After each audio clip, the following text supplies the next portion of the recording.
This isn't just for Caitlin, but you asked me about Caitlin. If you're going to break a record, to me, if it's legitimate, you have to break that record in the same amount of time that that player set it. Okay. Sheryl Swoopes is really going after Caitlin Clark, and it's starting to get old. That'll go in the record books as Caitlin Clark is the all-time, whatever it is. I don't even know what the number is, but that's the way it'll be.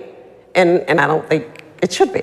She said some pretty mean things about her, and now people are digging up some dirt on Swoopes. Turns out there was this huge scandal with her team back in 2008. Loyola University basketball coach Sheryl Swoopes, she's under investigation, accused of mistreating players. A bunch of players accused her of being a terrible coach. Like, 10 of 12 players said she was bad news. It's crazy. So people are wondering if Swoopes is just projecting her own problems onto Clark. You know, like when you're upset, so you take it out on others. One of them is speaking out this morning, telling us why she wanted to transfer. ABC's Lindsay Davis is here with the details. Good morning, Lindsay. Good morning, Lara. Sheryl Swoopes was the first woman to ever sign with the WNBA. It's kind of shady. Swoopes is really reaching when she says Angel Reese should win Rookie of the Year over Caitlin Clark. It's crazy. She's saying Clark got drafted to a better team, but the Indiana Fever were terrible. That doesn't make any sense. But this morning, the college coach is not only under fire, but under investigation after reports that the majority of her roster has decided to leave. Then you watch this old video about Swoopes, and you start wondering if there's something else going on here. Like, is race a factor in how she's treating Clark? Turned Loyola College basketball coach Sheryl Swoopes is being investigated this morning amid allegations that she mistreated players. It's wild to think about, but with all the stuff going on, it's a question that needs to be asked. Is she just another one of those WNBA players who hate on Clark because she's white? It was the environment she created. I was belittled, humiliated, made to feel extremely small. Sheryl Swoopes is really stirring the pot with her comments about Caitlin Clark and Angel Reese. She thinks the Indiana Fever could make the playoffs without Clark, but not the Chicago Sky without Reese. Fans are not happy. Head coach since 2013. Last year, 5 of her players reportedly transferred to different programs.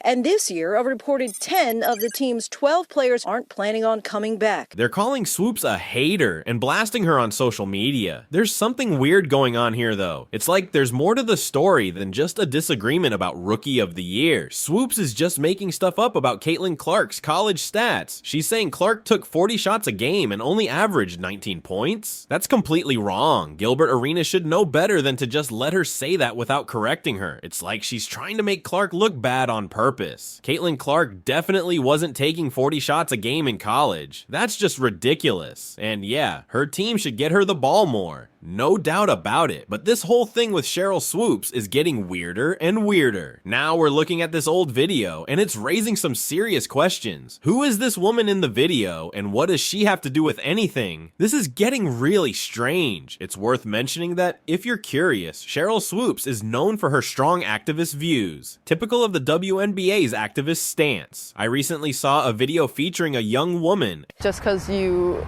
are a great player doesn't make you a great coach. And I couldn't help but notice how much she resembled Caitlin Clark. It struck me as odd. Sheryl Swoopes has a history of making negative comments about Caitlin Clark, which is quite troubling. Former Loyola basketball player Kate Sohn says Swoopes caused the players to live in fear, that she routinely threatened that they would lose their scholarships or she would cut them from the team. I'm not sure what's driving this behavior. It feels like there's some sort of gatekeeping happening. Sheryl mentioned 2008, but the video also referenced 2013 and 2016. So is the issue really about Caitlin Clark's abilities, or is there something else going on? It made it hard to play. It wasn't about working hard and having fun anymore. It was about surviving. Wilson thinks Caitlin Clark's popularity is a black and white issue. She brought up Sheryl Swoopes, saying the WNBA was more popular back then, but things were different, you know? There were fewer shows and stuff, so ratings were higher overall. Caitlin Clark, I'm sure you saw, just became the all-time scoring leader in women's college basketball.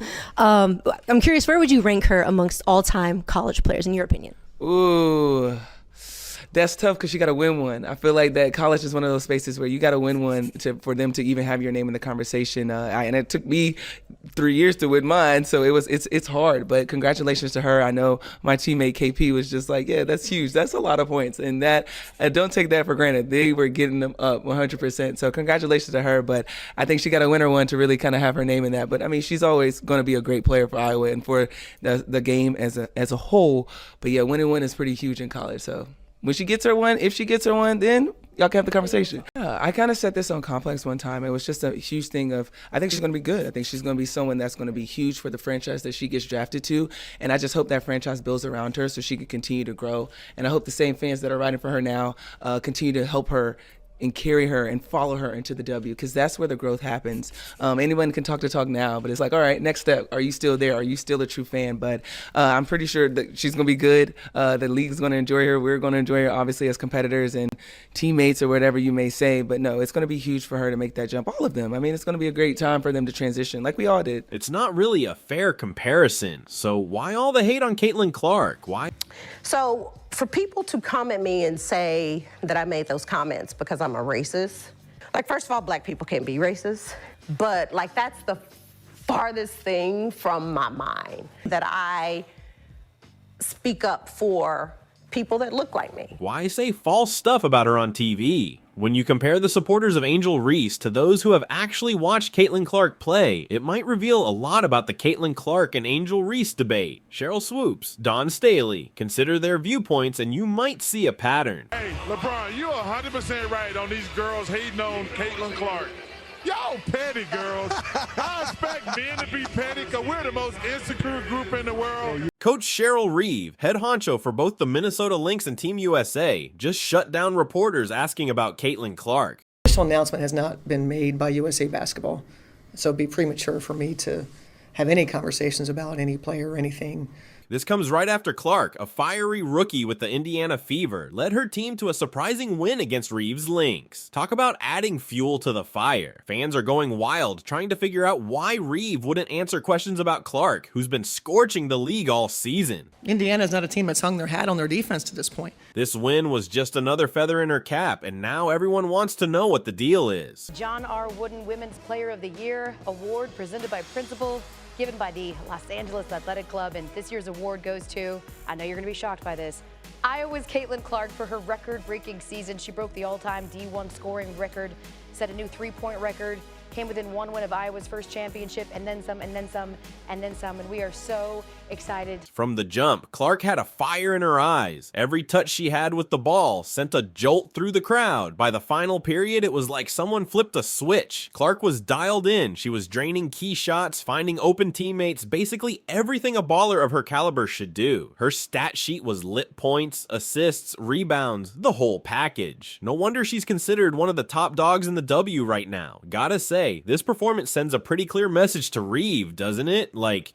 remember me, the one you snubbed for Team USA? Well, consider this payback televised for everyone to see, dang it, Minnesota. The Lynx, usually known for their lockdown defense, looked like they forgot the playbook last night. Indiana's Fever player Clark just waltzed right past them, and the Lynx offense couldn't buy a bucket. It was like they were stuck in slow motion, missing shots they normally make. You could practically feel the tension rising on the court as the game slipped away in the fourth quarter. They had a decent lead going into the final minutes, but Indiana hit a couple of threes from way downtown, stealing the momentum. The Lynx just couldn't answer back with any points, and everything fell apart. Analysts are dissecting its impact on the league. Some argue it reveals a flaw in how the WNBA develops young talent. They believe the league needs to do a better job of putting rising stars in the spotlight to cultivate a larger fan base and gain more recognition. Others point to Clark's ability to evoke strong emotions, both admiration and criticism, as a sign of her potential to be a marketing goldmine. They believe she has the makings of a central figure in the WNBA's future. This is a golden age for the WNBA, a chance to rewrite the rulebook for how they connect with fans and get young people hooked. Imagine a whole new wave of supporters for these incredible athletes. What do you think? Let's hear your thoughts in the comments. Hit that thumbs up and subscribe for more, and I'll catch you next time.